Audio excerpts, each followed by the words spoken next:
মুসা কালিমুল্লাহর জামানায়, বনী ইসরাইলের জামানায় একজন মানুষ ছিলেন যার নাম ছিল, তাফসীরে আসছে বালআম। নাম কি জোরে বলেন?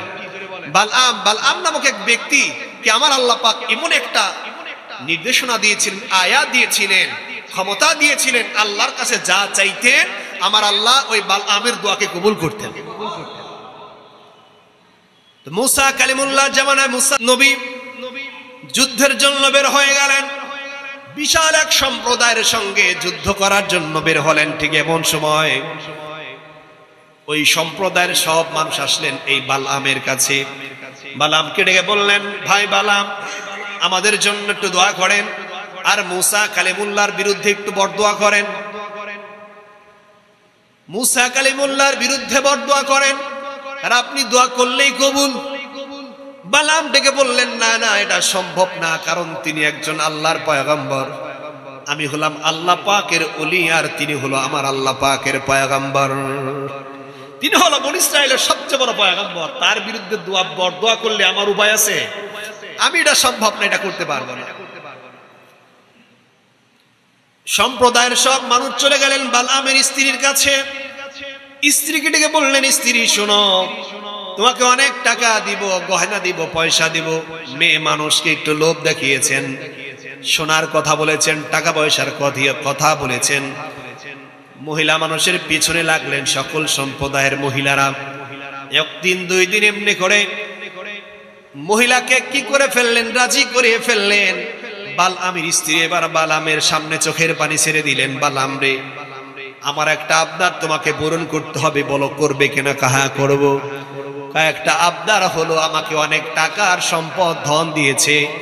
বালআমকে বলল, বালআম তুমি মুসা কালিমুল্লাহর বিরুদ্ধে একটু বরদোয়া করে দিবা।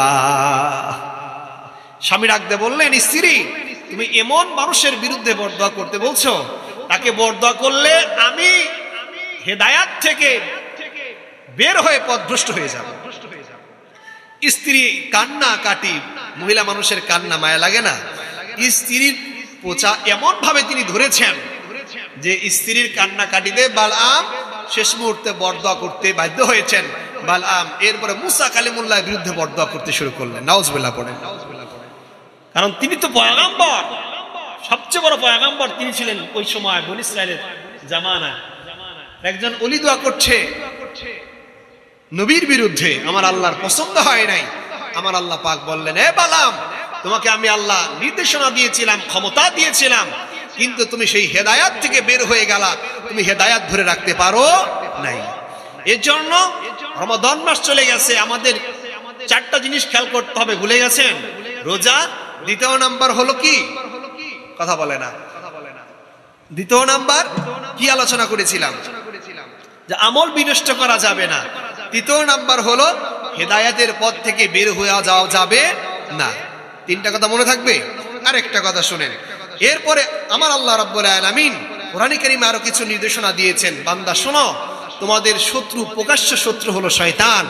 এর জন্য 4 নাম্বার বিষয় হলো তোমরা শয়তানের প্রচার থেকে, শয়তান থেকে একটু দূরে থাকো। সুবহানাল্লাহ বলবেন না?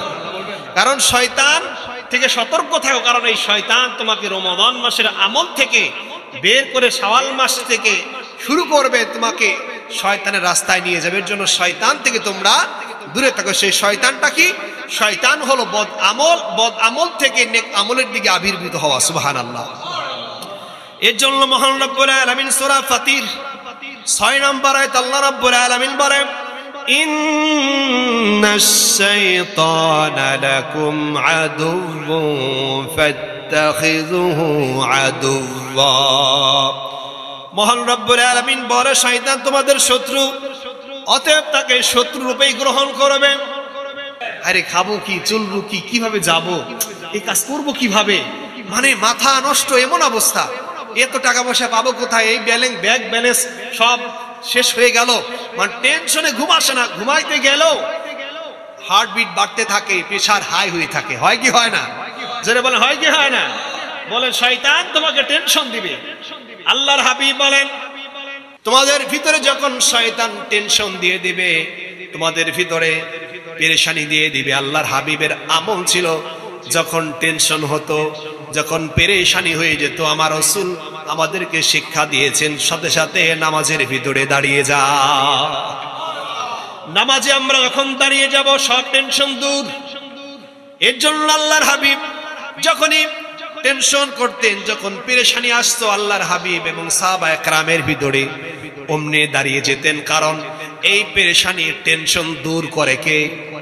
জোরে বলতে হবে, দূর করে কে? এর জন্য আল্লাহর সামনে দাঁড়িয়ে নামাজ আদায় করে গেলে বান্দা যখন নামাজে দাঁড়িয়ে যায় বান্দার ভিতর থেকে টেনশন দূর হয়ে যায়, বান্দার পেরেশানি আমার আল্লাহ পাক দূর করে দেয়। কিন্তু শয়তান তো চাবে না রমজান পর আপনি 5 ওয়াক্ত নামাজ পড়েন, রোজা রাখেন, মিথ্যা কথা ছেড়ে দেন, এরপরে গালিগালাজ ছেড়ে দেন, এরপরে গীবত শিকায়ত ছেড়ে দেন। শয়তান তো চায় যে ছুটি আমি পেয়েছি, এই ছুটির শুরুতে সবাইকে শেষ করে দেব। চাই কি চায় না শয়তান? চাই কি চায় না? প্রথম অ্যাটাক করে সেটা হলো নামাজ। 5 ওয়াক্ত নামাজ পড়ছে রমজান মাসে, এই শাওয়াল মাসে যেন না পড়ে, শাওয়াল মাসে যেন না পড়ে। একটা বিষয় হলো শাওয়াল মাসে আমরা 4টা কাজ করব। এখন এই শাওয়াল মাসে শয়তান কিছু কিছু কাজ থেকে আমাদের দূর রাখতে চায়। তার নাম একটি জিনিসের নাম হলো নামাজ। নাম কি জোরে বলেন?